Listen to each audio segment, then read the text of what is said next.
안녕하십니까, 명고크레인 이견입니다. 간만에 영상을 찍게 되는데요, 오늘은 DY 카달로그 23년 올 초에 나왔는데 지원 사업이 바쁘다 보니까 이제 계속 못 찍고 있었습니다. 그래서 오늘 제 접수 다 끝났고 시간이 나가지고 이렇게 카달로그를 한번 찍어보게 됐고요. 간만에 또 이제 DY 본사 다닐 때 그 심정으로 작업도 있고 한번 카달로그 설명을 해보도록 하겠습니다. 카달로그를 이렇게 보다 보니까 일단은 너무 많이 달라진 점이 있습니다. 제가 본사에서 일할 때는 이렇게 디자인을 보이시나요? 이렇게 디자인을 예쁘게 만들지는 못했었는데 지금 또 본사에 계신 직원분들께서 디자인적으로 참 감각이 있는 것 같고, 벤츠나 BMW 같은 그 수입차 카탈로그를 보는 느낌도 납니다. 필요한 부분은 또 간략하게 정리를 해놨고 세부 설명까지 잘 만들어 놓은 거 보니까 본사 직원분들의 노고도 참 대단한 것 같고, 저희도 이제 영업을 하러 다닐 때 가장 큰 도구가 이 카탈로그인데 고객한테 가서 설명하기도 편하고 좋아진 것 같습니다. 자, 그럼 이제 카탈로그 설명을 들어가면요, 이게 첫 번째 페이지고 이게 맨 마지막 페이지인데, 맨 마지막 페이지 요거 보이시죠? 요거 깜짝 놀랐습니다. 와, 특장 건설 장비에 QR코드가 생겼습니다. 그래서 제가 이 QR코드가 뭔가 하고, 요 글씨에는 이제 영업 및 AS 센터라고 되어 있는데 이 QR코드를 한번 찍어 보겠습니다. 카메라로 찍고 링크를 타고 들어가면, 야, 보이십니까?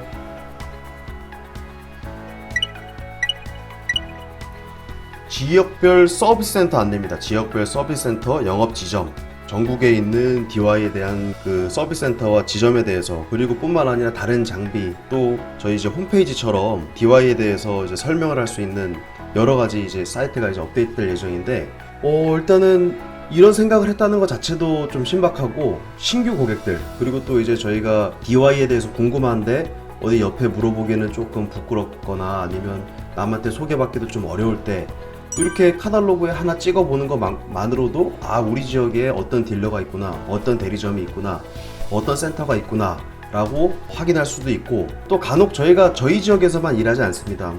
멀리 부산을 간다든가 여수를 간다든가 했을 때 원정 갔는데 장비가 고장나면은 다시 4시간 5시간 끌고 와서 수리할 수 없지 않겠습니까? 그 지역에 있는 AS 센터를 이제 이용할 수밖에 없는데, 그럴 때도 이렇게 QR코드 하나만으로 각 지역에 있는 센터를 확인해서 편리하게 수리를 받을 수 있는 장점이 있다고 보시면 되겠습니다. 자, 이제 카탈로그 설명을 시작하겠습니다. 첫 번째는 이제 DY 크레인의 장점입니다. 장점. 기술력으로 프리미엄을 만들어 갑니다 라고 되어 있는데, 투텔레죠. DY라고 얘기하면 가장 기술력이라고 하면 이제 실린더를 DY 자체적으로 제작하는 거에 더해서 이제 투텔레 시스템이라고 보면 되겠는데, 투텔레는 다들 아시겠지만 간단하게 설명드리면, 기존에 이제 붐을 인출시키는 레버가 이제 한 개로 밀게 돼서 쭉 밀면은 2단, 3단, 그 다음에 4, 5, 6, 7이 동시에 나가는 이제 이게 전통적인 크레인 방식이었다고 치면, DY 투텔레 같은 경우에는 레버가 2개가 있습니다. 붐을 미는 레버가 2개 있어갖고 왼쪽 거를 밀게 되면 2단, 3단이 나가고, 오른쪽 거를 밀게 되면 4, 5, 6, 7단이 나가고, 동시에 밀게 되면 동시에 다 나갑니다. 그래서 속도 면에서는 투텔레의 장점이 어마어마한 거고, 특히 영업용들 하루하루 빠르게 한탕 더하고 또 옆에 가서 또 작업을 해야 되고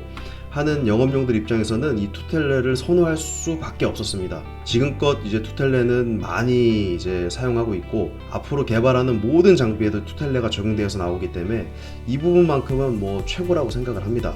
그리고 이제 디스플레이, 그리고 AML은 당연히 적용되어 있는 거고요.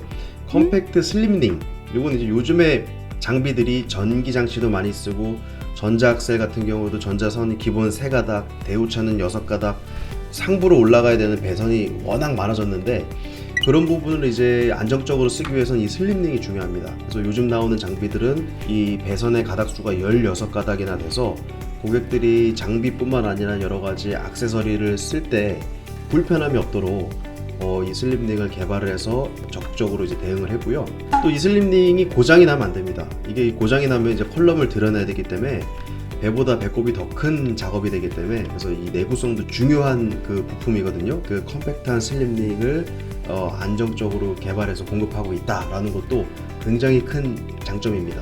그리고 DSC, DY 스테빌리티 컨트롤 장치라고 되어 있는데 2년 전부터 시작된 전복 방지 장치입니다. 이건 이제 법적 의무화가 됐기 때문에 당연히 이제 크레인을 제작하는 회사라면은 적용을 해야 되는 부분이고, 마지막으로 이제 고강도 프레임 및 보강제라고 되어 있습니다. 이제 2516, 2517 같은 장비가 신제품이 개발되면서 그러면 장비가 더 커지면 샤시가 버티겠냐라는 이제 고민이 됐을 때 이런 고강도 프레임을 쓰고 또 여러 가지 그 강성이 올라가는 베이스를 대줌으로써 우리 차체가 뒤틀림이 좀 많이 심하잖아요. 그래서 이런 것도 잡아주고, 예전에 과거 같은 뭐 프레임이 꺾인다든지 그런 일은 절대 없도록 고강도 프레임과 보강제를 사용해가지고 이제 안전을 많이 강조를 했습니다. 다음 이제 장비를 한 개씩 소개를 시켜드리자면 1406, 1916 모델입니다. 5톤 차의 베이스에 올라가는 거죠. 이제 요즘에는 파비스 5.5톤에 다 나오고 있는데, 우리 과거에는 이제 5톤 차에 올라가는 장비다라고 얘기를 했었고, 1406 같은 경우에는 이제 수산은 736 모델과 이제 비슷하다고 보시면 되겠고, 1926 같은 경우에는 수산의 746L과 비슷하다고 보시면 되겠습니다. 이 두 모델은 거의 자가용에서 전통적으로 많이 쓰는 모델이고, 가성비, 가격도 저렴하고 이제 부담 없이 쓸 수 있기 때문에 전업사라든가 아니면 건설업체, 그리고 이제 자가용 뭐 가설제, 이런 업체들은 본업이 따로 있는데 이제 그 본업을 위해서 도구로 사용하는 겁니다. 이 장비를. 물론 비싸고 큰 걸 사면 좋겠지만 비싼 걸 사기에는 부담스러워서 이런 가성비 있는 장비로 사서 자기 이제 본래 사업을 운영하는 데 도움이 되는 용도로 많이 사용하고 계시고, 특히 전업사 같은 경우에는 여기 이제 전주다이라고 아시죠? 전주다이를 설치해서 우리 전봇대 같은 것도 싣고 다니고 그런 용도로 많이 활용하고 있습니다. 네, 이제 다음으로 5톤 차, 이제 파비스 5.5톤의 가장 범용적으로 쓰이는 장비입니다. 2217D, 20371D, 요 앞에 있는 두 가지 모델이 이제 가장 많이 쓰이는 거고, 뒤에 모델은 이제 과거에 이 D라는 약자가 더블 펌프입니다. 이제 더블 펌프가 개발이 되기 전에 2217 이제 싱글 펌프 피스톤 적용된 모델, 그리고 저 요 2036 같은 경우에는 6단 봄인데 피스톤 펌프가 적용된 모델, 이제 과거 모델이라고 보시면 되겠고요. 2217D와 2037D가 지금 현재 그리고 과거에도 가장 많이 팔렸던 영업용 베스트셀러입니다. 그래서 영업용이라고 하면은 이 차 한 대가 제 전 재산입니다. 그래서 이 차와 크레인 가지고 매일 일도 하고 돈도 벌고, 또 나중에 이 차를 팔았을 때 감가까지 계산해서 차 한 대로 운영하는 이 큰 사업체를 운영하시게 되는데, 그런 모든 거를 따졌을 때 가장 효율적인 모델이 이 두 가지 모델이라고 보시면 되겠습니다. 앞서 말씀드렸다시피 이제 투텔레도 적용이 돼 있고, 7단분 같은 경우에는 이제 마이너스 붐이죠. 이렇게 붐이 이렇게 바닥으로 이렇게 내려가기 때문에 조금 더 안정적으로 운행도 가능하고, 그러니까 앞에 말씀드린 전통 모델 1406이나 1926 같은 경우에는 이 수평 붐입니다. 그래서 수평 붐 대비 영업용으로 많이 쓰이는 이 2217 같은 경우에는 이 마이너스 붐이다. 그리고 마찬가지로 뭐 편의장치 같은 것들은 가장 많이 쓰이는 장치니까 개발이 많이 됐겠죠. 자동 캐빈이라든가 보조인치는 이제 렉소스 2.3톤이 적용이 되어 있습니다. 그리고 뭐 아웃리거, 강도 뭐 이런 것들은 당연히 되어 있는 거고, 여기에 이제 뭐 여러 가지 많이 붙이죠. 뭐 에어컨 다시는 분도 있고 리모컨을 다시는 분들도 있고, 아무튼 내가 영업하기 위해 필요한 모든 부분을 갖춘 장비라고 보시면 되겠습니다.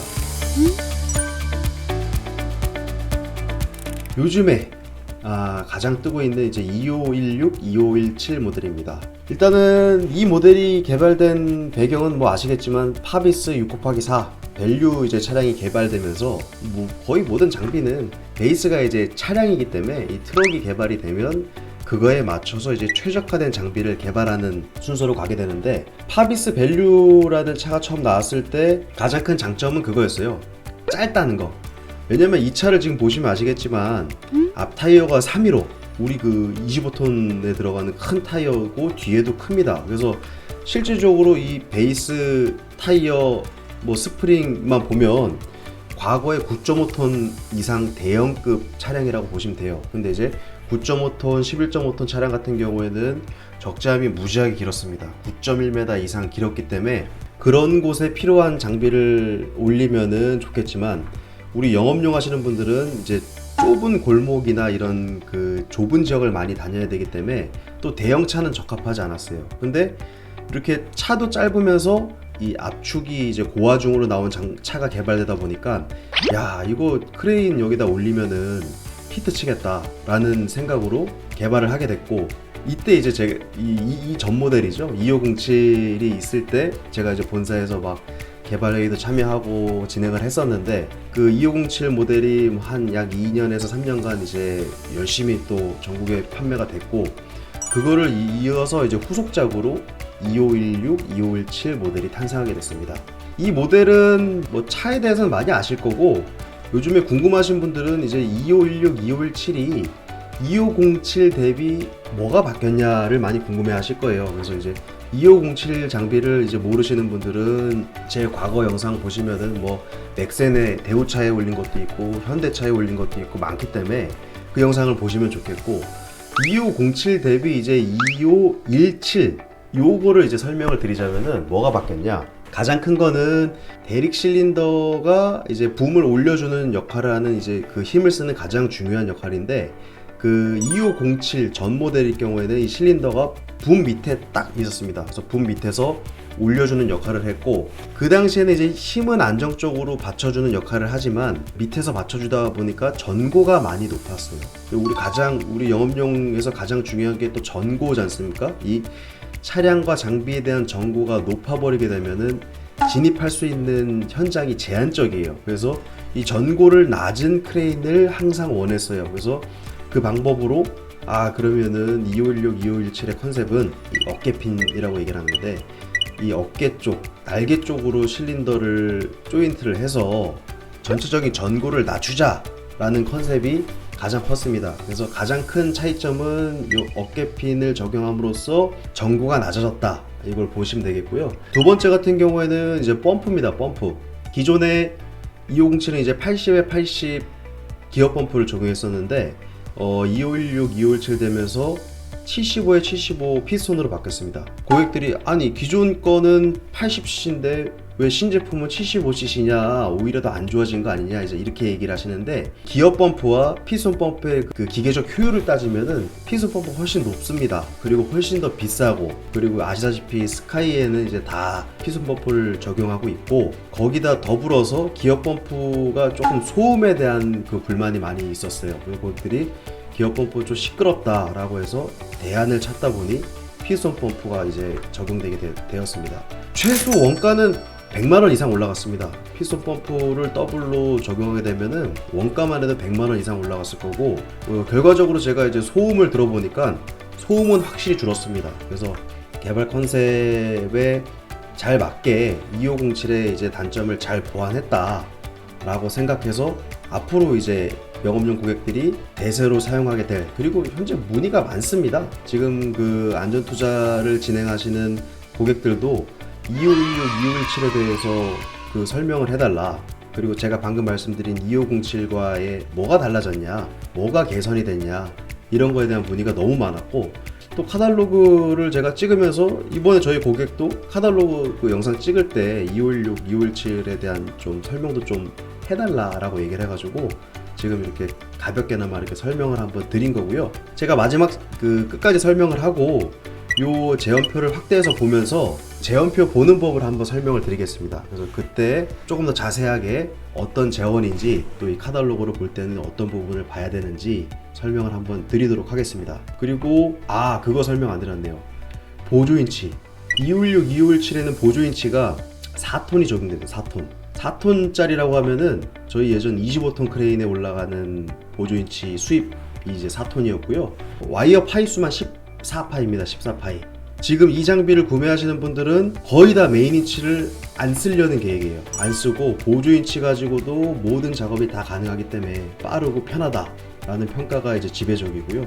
보조인치 성능뿐만 아니라 또 무거운 거 들 때는 이제 보조인치에 보면 이제 2연 쉬브 활차가 제공이 됩니다. 그래서 거기다가 뭐 연결을 해서 작동하면 무거운 것까지 다 작동을 할 수 있기 때문에 이 부분, 야, 저는 너무 오버 스펙이 아닌가 싶을 정도인데, 써보시는 분들은 일단은 저희 메인 인치를 쓰게 되면은 가장 짜증나는 게 뭡니까? 이 속도잖아요. 속도 느려서, 올리고 내리고 하는 속도가 느려서 이제 보조 인치로 웬만한 작업을 다 하는 건데, 아예 그냥 이거를 떼버리는 겁니다. 떼버리고 보조 인치만 그냥 쓰게 되니까 너무 빠르고 편하다 라는 평가가 지금 지배적으로 나오고 있습니다. 제 생각에는 뭐 2년 전에도 2507에 대해서 제가 예견을 했지만, 앞으로 영업용 고객들은 이 모델이 이제 대세가 되지 않을까라고 생각을 합니다. 과거에 이제 5톤 차 대비 뭐 한 3천만 원에서 4천만 원만 더 주면은 이 장비를 살 수 있기 때문에 다른 업체들과의 경쟁력 이런 걸 고려했을 때는 2516, 2517에 대한 장비가 앞으로 좀 대세가 될 것 같고요. 실제적으로 문의도 가장 많습니다. 지금 가장 많이 문의를 하고 있기 때문에 오늘 이렇게 카탈로그를 설명을 드리면서 간단하게 설명을 드렸습니다. 네, 다음은 이제 20톤급 크레인, 차량은 25톤 차량에 올라가게 되는 가장 큰 모델이죠. ST7516. 일단은 이거는 25톤 차에 올라가는 가장 보편적인 모델입니다. 30m 붐에 최대 인양 능력 20톤에 6단 붐이고 이제 마이너스가 되고 이제 이 모델인데, DY 장비만의 장점이라고 하면은 이 7516 전 모델은 제가 이제 쇼츠 영상도 올린 것도 있는데, 액션트 표준에 장착이 안 됐어요.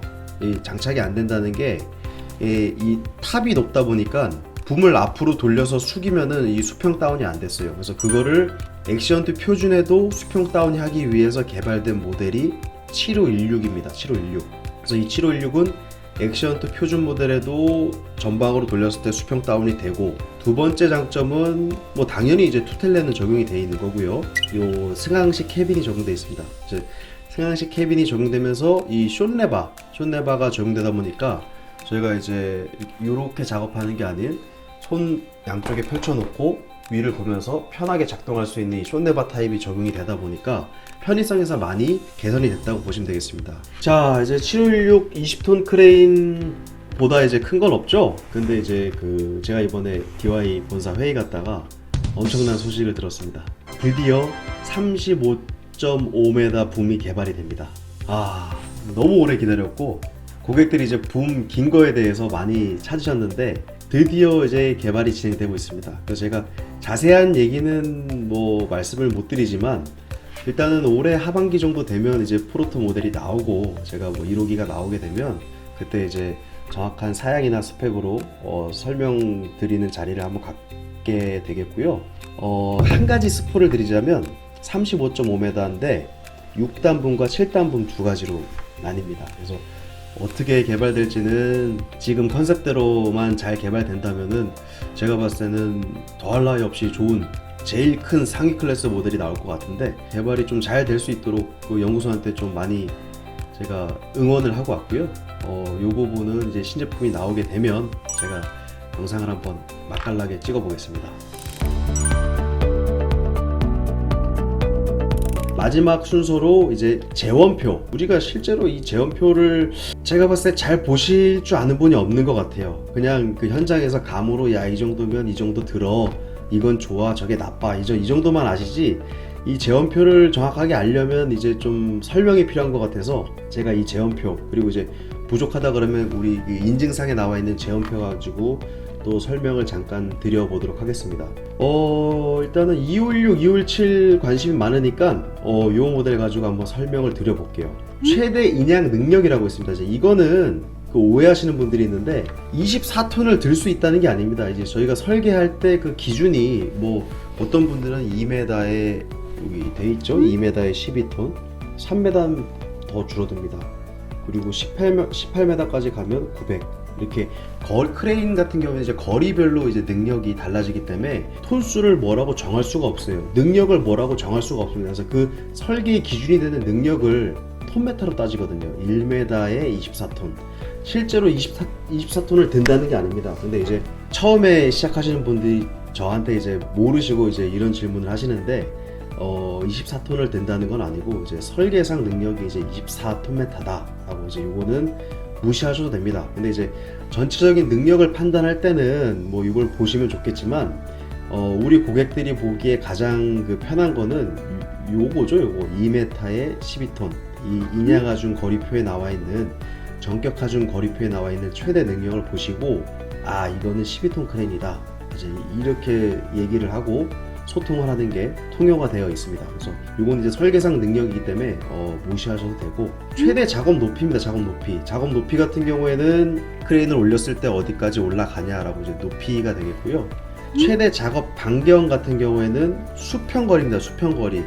수평으로 붐을 쫙 뻗었을 때 2516 모델 같은 경우에는 26m로 쫙 뻗을 수 있고 2517 같은 경우에는 23.5m를 뻗을 수 있다라고 이제 얘기를 하고요. 이제 이 부분에서 가장 중요하게 궁금해하시는 부분이 아니 6단 붐인데 더 작업 반경이 길고 7단 붐인데 더 작업 반경이 짧냐라고 물어보시는데 이것도 지금 그 고객들의 반응이 좋습니다. 전 모델 257을 개발할 때 23.5m로 개발한 이유가 파비스 밸류 6 곱하기 4가 차가 짧지 않습니까? 그래서 차가 짧은데 붐이 26m처럼 길어지게 되면 적재한 밖으로 튀어나가요. 그래서 인증이 안 됩니다. 크레인을 만들어 팔 수가 없어요. 그래서 짧은 차를 원하는 고객들은 23.5m에 7단 붐으로 하게 되면은 이제 원붐이 짧아지니까 짧은 차에도 올려서 여러 가지 그 좁은 골목을 다닐 수 있게 설계를 했고 또 적재함이 긴 차를 원하시는 분들은 이 6단 붐으로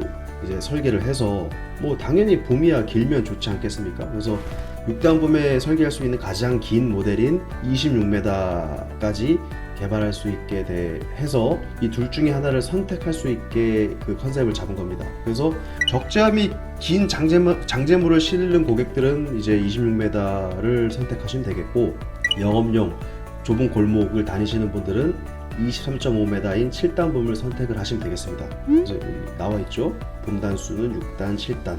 그리고 텔레붐 속도라고 돼 있는데 이제 요거가 이제 뭐 보면 모르실 거예요. 이게 뭔 말인지 좀 이해가 안 되시는 분이 있는데 여기 가로가 돼 있습니다. 가로 메타 퍼 세크라고 돼 있는데 이 옆에 보시면 19.8m를 붐을 뻗는데 26초가 걸린다 이 말입니다.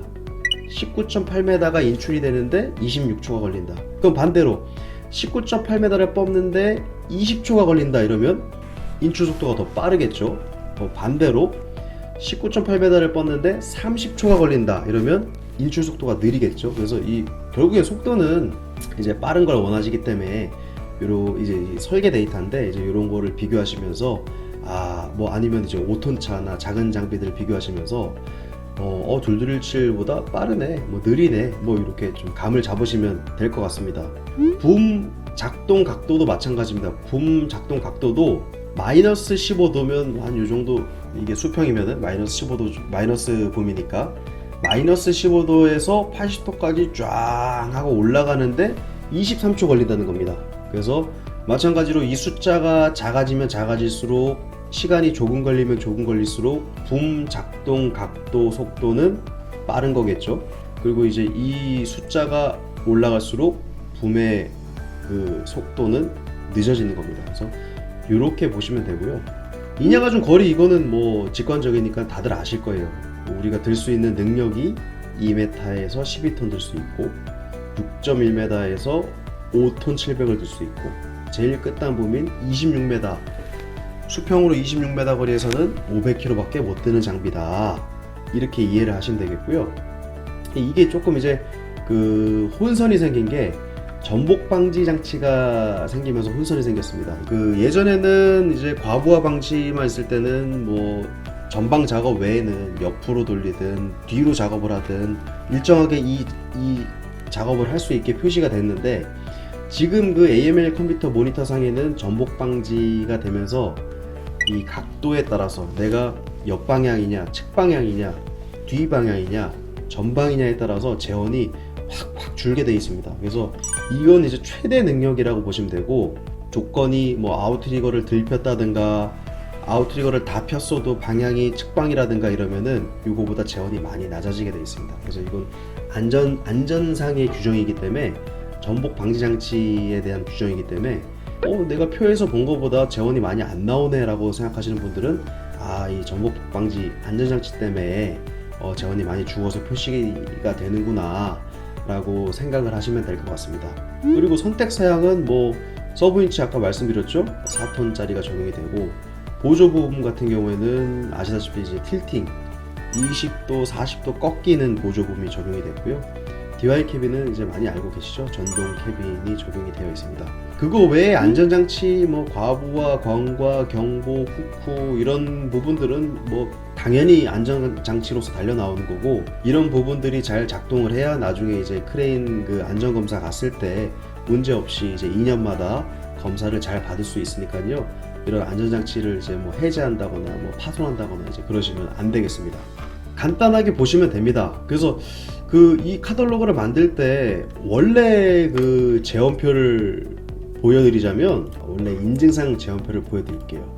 과거에는 전체적인 거를 다 보여줬어요. 자, 여기 보시면 이제 2516 이제 인증상 재원표입니다. 원래는 이런 부분들을 다 카탈로그에 표기를 했었어요. 근데 이제 이런 부분이 고객들이 이거를 다 표시해 놓으면은 더 이해도 못하고, 깔끔하게 정말 필요한 정보만 딱 모아둬서 표기를 했기 때문에 참 이번에 카탈로그를 제작할 때 잘 만들었다고 생각을 합니다. 원래 재원표를 보시면은 아까 얘기한 최대 인양 능력, 작업 반경 높이 뿐만 아니라 펌프 유량, 전격 압력, 탱크 용량, 그리고 아까 제가 말씀드린 와이어로프의 파이소 14파이에 90m다, 그리고 붐 형식, 육각이냐 8각이냐 이런 것까지 자세하게 나와 있습니다. 근데 이제 이런 부분들은 다 아시려고 하면은 크레인은 설계를 하셔야 되고, 이제 궁금한 게 있으면 이제 담당 딜러나 아니면은 저 같은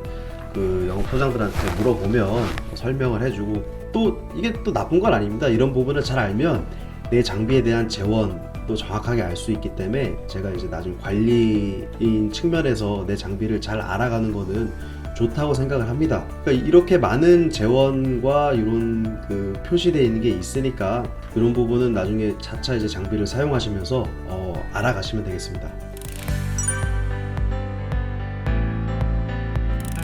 네, 이렇게 DY 스틱크레인 카탈로그 설명을 마쳤습니다. 꽤 긴 시간 동안 설명을 했는데, 일단은 자기가 관심 있는 장비만 보입니다. 그래서 내가 5톤차를 갖고 있으면은 둘둘이칠 D만 관심을 갖기 때문에 긴 설명이 지루하셨을 수도 있는데, 또 내가 갖고 있는 장비에 대해서는 굉장한 애정이 있기 때문에 궁금한 점이 많을 겁니다. 이거는 왜 이렇게 됐냐, 설계는 어떻게 된 거냐, 어떻게 사용하냐, 관리는 어떻게 하냐, 1년차, 2년차, 3년차 다르게 물어보시는 질문이 다릅니다. 이제 그 장비에 대해서 이제 이해도가 깊어지는 거겠죠. 언제든지 제가 설명을 드리고 답변을 드리니까 전화나 문자 편하실 때 연락 주시면 성실껏 답변 드리겠습니다.